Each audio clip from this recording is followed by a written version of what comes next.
Good evening. Welcome to the Fforwm BREEAM event for 2011.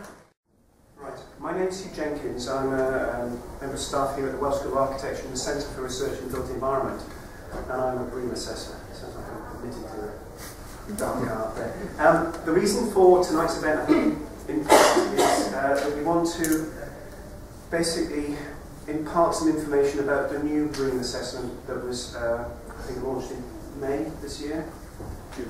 July 2011, which is significantly different from the previous version. For those of you who are familiar with that one, I apologise, but what I'm going to do next is to go over very broadly what 2008 is all about, what BREEAM's about, its ethos and its ethics, and then hand over to Gordon, who will tell you what's different about 2011. And then within Gordon's delivery, there's an extra special bit about the key issues which I think most people will be interested in. It's the energy section, and Melin consultants will be chipping in and telling you a little bit about how that makes a difference to people who want to build new buildings in Wales. All right, so I'll kick off.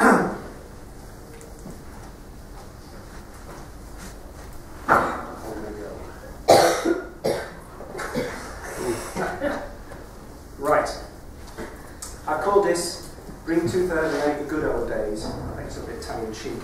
But obviously change brings with it new challenges, and 2011 has its own set of challenges. I think that's fair to say. A few acronyms to get out of the way in the first place. BREAM, most of you probably know who that is, but it's the Building Research Establishment, who are the architects of BREEAM. It's a scheme that's been running for 20 years at least, I think. BREEAM itself is a Building Research Establishment Environmental Assessment Method. An SBEM, which we'll talk about a little bit later in the energy section, is the Simplified Building Energy Method. And this is the way that you predict what your building is going to consume in terms of energy and emit in terms of carbon at the design stage. And it's how it's judged at the core of BREEAM. So what is BREEAM? It's an environmental assessment method. It's a certification scheme, so you actually get a certificate that you can put up in your lobby. It's independent and credible. It's holistic. These are actually BRE's definitions, so I'm not necessarily aligning myself directly behind all of them. But this is what it purports to be, and I think largely achieves. It's customer focused. I'm not sure about that one. And it's credits based, so there's no guarantee, no denying that. The aims are to reduce the environmental impacts of developments. It's to make sure that any new development, and refurbishments also, will tread more lightly on the ground. They'll use less natural resources, they'll actually create less load on fossil fuels and emit fewer pollutants, and make the occupants more comfortable. It's a credible environmental labelling system, so it allows you to compare one with another.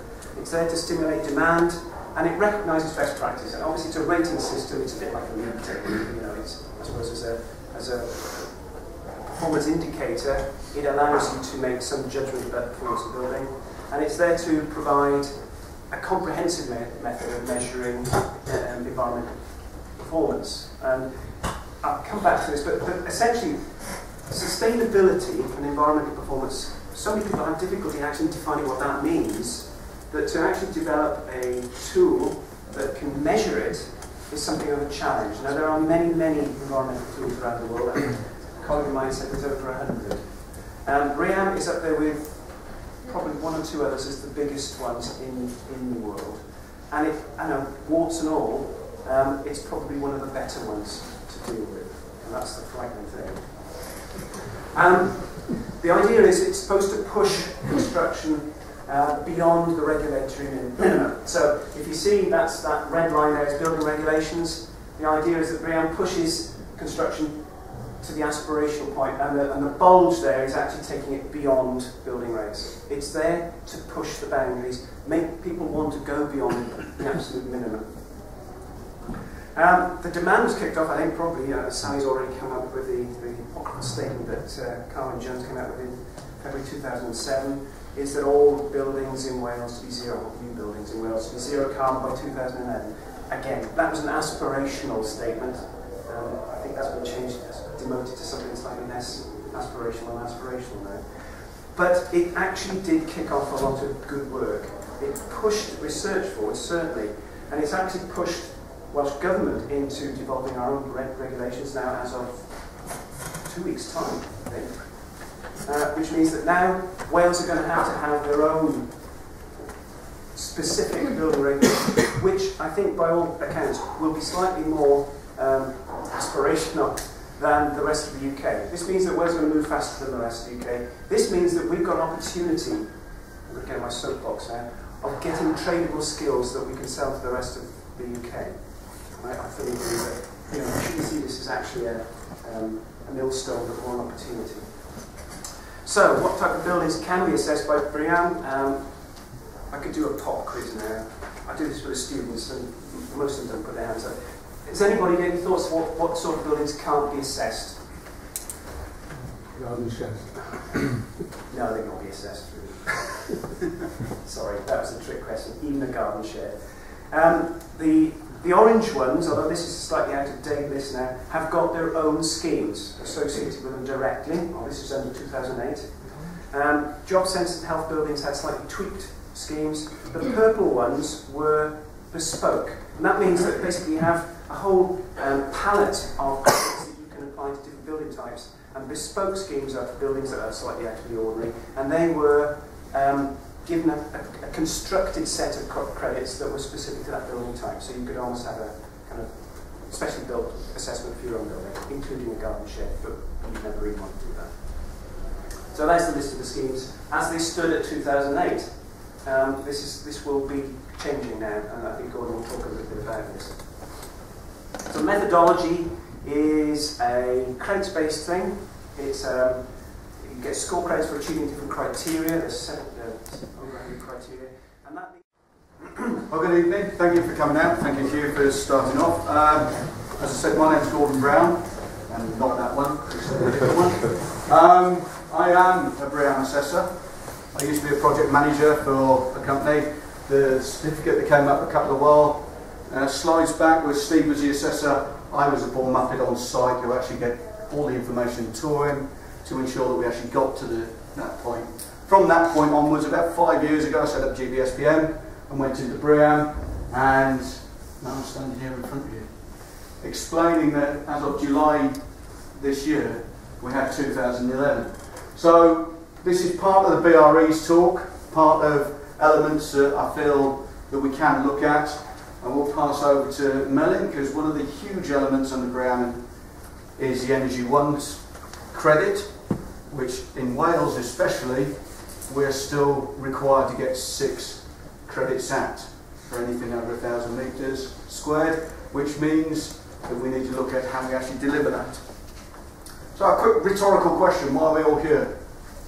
Is it to get a slightly higher BREEAM score? I think if that's the answer, we've got it slightly wrong. In so much as surely we're here to actually build better buildings for the right price. Because that's what it's all about. It's not necessarily always going for the outstanding levels. It's not necessarily going for excellent. That's not the right thing. And I think you'll see when we get halfway through this, that what the BRE have done with 2011 is they've actually made excellent, excellent. What they're saying is the levels under 2011 are outstanding, is the top 1% of all the buildings. Go to a car analogy, that's your McLaren, that's your Bugatti Veyron or something like that. Excellent, they're saying will be the top 10%. So that's your top end Jaguar, top end Mercedes, top end Audi. Very good will be like your top end Fords, top end Volkswagens, your lower end Audis. But all of these things you've actually got to pay for. There is an element that BREEAM will cost more, and under 2011 we'll start to pick up some of those items. This is the BRE's take in the world. And they're saying that before you start even thinking about the job, the BRE said the client or the person procuring the work should get a BREEAM assessor on board. Before the architect, before the quantity surveyor. So realistically, I think there's maybe a bit of a divergence of views there as to what the real world happens and all the rest. So they say do the pre-assessment at the end of the design brief. Well, hopefully, yes, that's the ideal. Under 2011, they've also said that during that pre-assessment, there's some of the information that you're time barred from actually taking the credits for need to be done by that stage. Hence Hugh's comment about getting people on early, making sure you don't miss the boat on certain things, one of which, Energy 5, doing a feasibility study. If it's not done by that point, you're going to start to struggle. So it's really quite difficult. Moving down then, they say design stage assessment should be finished towards the end of the mobilisation. Fair enough, the assessment might be. For you to actually get the certificate, they're saying that's somewhere during the construction phase. There's a lack of joined up thinking here. The planners are actually asking for the construction phase certificate prior to starting on site. That's not what the BRE suggests. Yet the BRE and the planners have decided that. So if you ever get that clause within your planning conditions, I would suggest you go back and talk to them. Say, look, we've done all of this. We've done the design stage assessment. We know we are going to get to this because we've done it quite conservatively. We've not just taken a load of pie in the sky stuff. We've actually done it quite effectively. We know what score we're going to get, but we're not actually going to close it out until halfway through the construction phase, at the start of the construction phase and all the rest. The planners put that condition in because they said, how else would we get the certificate out of anybody? Fair enough. I understand the theory behind it. Just the realism, the timings, not overly joined up. Final BREEAM certification, post-practical completion. I mean, I've been in construction, I've never seen KL1, L2 yet. These tend to, certainly on all the sites I've worked on, tend to all be the same. So we're handing over, clients already taken over 3 of the weeks, they've already got partial occupation, we're still working there while the IT and everything else and the fit-out boys are coming in to do their works. So all of this kind of merges into one. Therefore, to say that we need the certificate at the end means that you've actually got to look at that early. You've got to make sure the credits that you actually do aim to get, you're actually closing out well before handover to be able to allow us to get this certificate, which going to Hughes arrow either way. The BRE are asking for 6 to 8 weeks on most schemes to get your post-completion certificate. Now, if you need that prior to occupation, you can see where I'm going now. You're going to get that done about 2 months before you finish.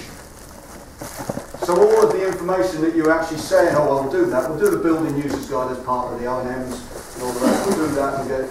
If you're actually tied to getting an occupation certificate with the planning based on the BREEAM, it becomes quite difficult. Yet again, what we tend to do is we submit our report to the planners and say that's the score that we're going to get, or somewhere very close.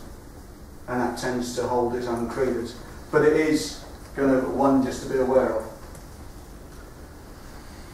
BREEAM's a tool.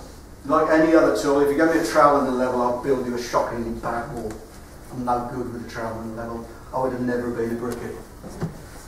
BREEAM, I'd like to think I'm quite good at it. I think business-wise we seem to be doing quite well, so there are people out there who also think that. But it can be used well, it can be used badly. There are people out there that don't know how to use the tool properly. I don't believe we actually need more BREEAM assessors. I don't think there's actually a need for them in reality. If we had architects who understood excellent design and how to design these, if we had quantity surveyors who understood value rather than construction cost, because they're great differentiators within the scheme. If we had M&E designers who could design effective systems that did exactly what the government wants us to do, which is have effective buildings, and we had contractors who did what they were told, because that's often what happens, but were willing to flag up when the risk had just been dumped down the chain. Any BREEAM assessment is 2011, slightly changed, but it's around 20% of the credits are down to the contractor. That's all they can actually affect, that's all they can do. 20% is down to the client and where they place the building. The other 60% is through the design.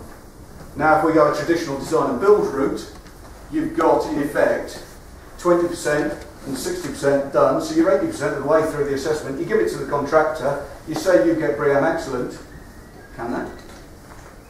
Have you actually designed it that way? Is it actually that way inclined? Working the other way is if as a client you don't pick up on the credits that you can close, you're effectively taking 20% off the top of the assessment. We're looking for 70% for excellent.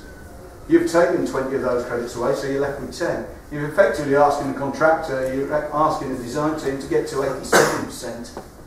You know, you're starting to make it very hard if you take these ones away.